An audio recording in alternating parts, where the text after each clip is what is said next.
Let's go get a basket. We're going to get some presents. This is 4-year-old Katie Richardson's first shopping spree. It's Detective David Otwell's 8th annual Shop with a Cop. Oh, I know what I want, this kitty cat. But this year, he noticed a slight difference. I have a cat named Sinatra. Sinatra? A kitty cat? This little girl doesn't know the meaning of the word shy. Well, I bet you I know where the dolls are because we've been there before. My cousin. Dora is? Jordan. Doherty. Well, that's a unique name. Jordan. Oh, Jordan. Oh, okay, I thought you said Dorden. With a $100 budget, Kitty scales every aisle. That's too heavy. That is heavy, isn't it? Hey, press that button. Let's see if it makes noise. Get up and get moving with the Barbie Dance With Me music mat. You want to do that? It's the satisfaction of helping other families out that basically don't have the funds to have a good Christmas. Do you ever color your fingernails at all? Not really. Not really? Okay. Can you see over that basket? I want a doggy. You want a doggy? With no more room in the budget or cart, this year Kitty and about 35 other children might not find much room under the tree as well.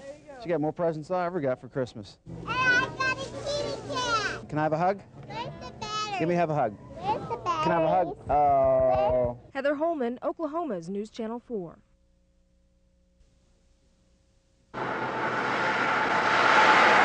Norman Ball is trying to make a difference in the lives of children, so he's walking. There are hundreds of thousands of kids that are living in sewers and garbage dumps, and worse. That's how this world's looking after their children, and it isn't acceptable to us. But this isn't any ordinary walk. The 58-year-old grandfather of 5 has set out on an 8,250-mile trek that will take him across the U.S. and southern Canada. At Ashland, I'm probably going to hit about 1,330 miles. Ball pounds the interstate for 10 to 14 hours a day, traveling 20 to 25 miles, enduring all weather conditions and the pain. I feel great today. There's days I don't, but today is a particularly good day. All this downhill walking hasn't been so bad. So far, the team has raised almost $30,000. The goal, $10 million.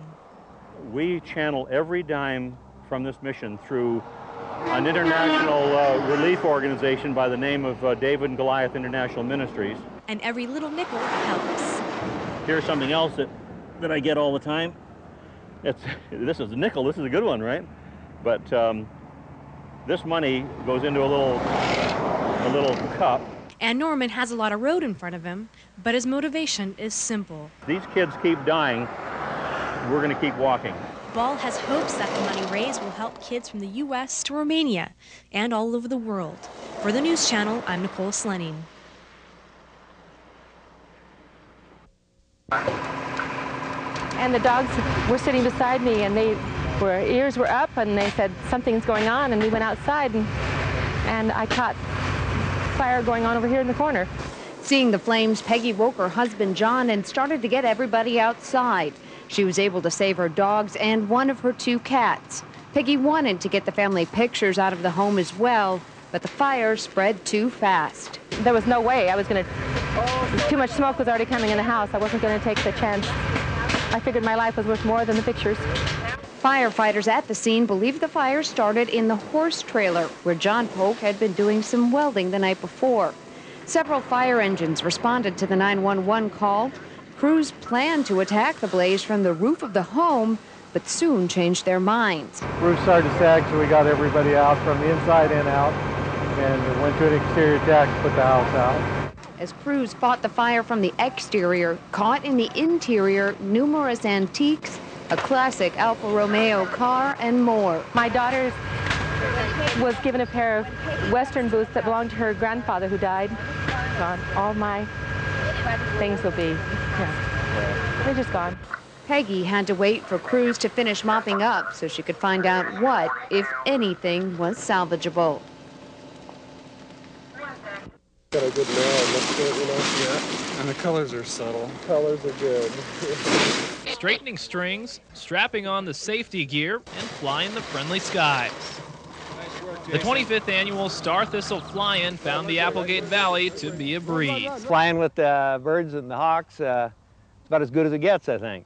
Run, run, run, run, run! And as good as it gets seems to be the motto for many people involved in this intense sport. First time I went tandem, there was just no going back. It's like, this is it. This is how I get high. Sammy Mecki made her way to the fly-in all the way from Dog Mountain, Washington. She says this is an addictive sport.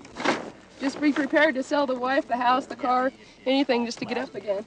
Paragliding is a sport that started in the mid-'80s. Mountain climbers in Europe decided they needed a faster way down the mountain.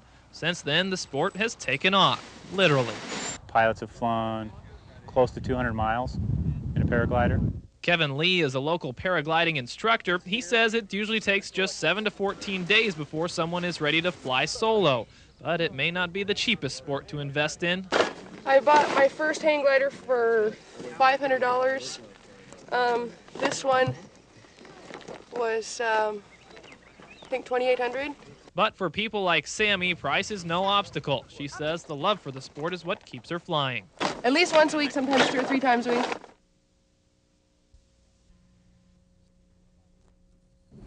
A lot of memories here. A lot of souls been saved here, you know. Before Dexter Johnson Sr. became the pastor of this small church, he remembers sitting in this sanctuary on Sunday mornings as a child. Decades ago, his grandfather also preached here, as did many others before him. A century of sermons have filled this room. Hundreds of worshipers have gathered here. And this day, let's bow our heads, please. These few members will be the last. And then, Father, give us the courage to know that you're going to see us through this. Yes, Lord. In less than 1 hour, 100 years of worship becomes a memory. I can't put it in words. How do I say goodbye? Adeline Houston has faithfully attended the Wanamaker Baptist Church for nearly 65 years. Precious memories.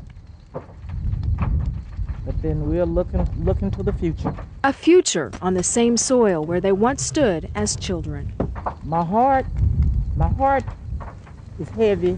And where they plan to build again and worship for another century. And Lord, we thank you now for what you've done, doing, and it's going to do. And let anybody know that don't understand what we're doing, that we're doing it for your glory, Father. Heather Holman, Oklahoma's News Channel 4.